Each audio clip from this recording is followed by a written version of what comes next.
નમસ્કાર મિત્રો, તો કેમ છો તમે બધા? જેજેએમ વિઝા કન્સલ્ટન્સીમાં તમારું સ્વાગત છે।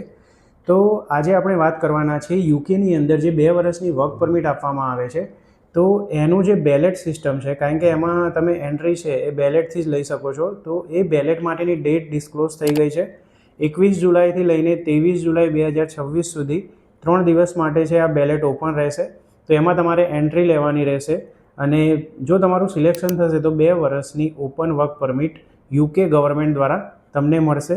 તો ઇન્ડિયા યંગ પ્રોફેશનલ સ્કીમ અંતર્ગત છે આ વર્ક પરમિટ મળે છે। જો તમારે આમાં એપ્લાય કરવું હોય તો એના માટે ઓનલી 2 જ ક્રાઇટેરિયા છે। 18 થી 30 વર્ષની ઉંમર જોઈએ તમારી અને તમે ગ્રેજ્યુએશન કરેલું હોય કોઈપણ ફિલ્ડમાં તો તમે આમાં એલિજિબલ થઈ શકો છો। તો આ બેસ્ટ ઓપોર્ચ્યુનિટી કહેવાય। જો તમારે આમાં એપ્લાય કરવું હોય તો તમે અમારો કોન્ટેક્ટ કરી શકો છો। અમારો કોન્ટેક્ટ નંબર છે ડિસ્પ્લે ઉપર આવે છે, તો આજે જ અમારો કોન્ટેક્ટ કરો। તો મળીએ નવા વિડીયો સાથે। ત્યાં સુધી અમારી JJM 24 ચેનલને સબસ્ક્રાઈબ કરી લેજો, આવી નવી જ અપડેટ આવતી રહેશે।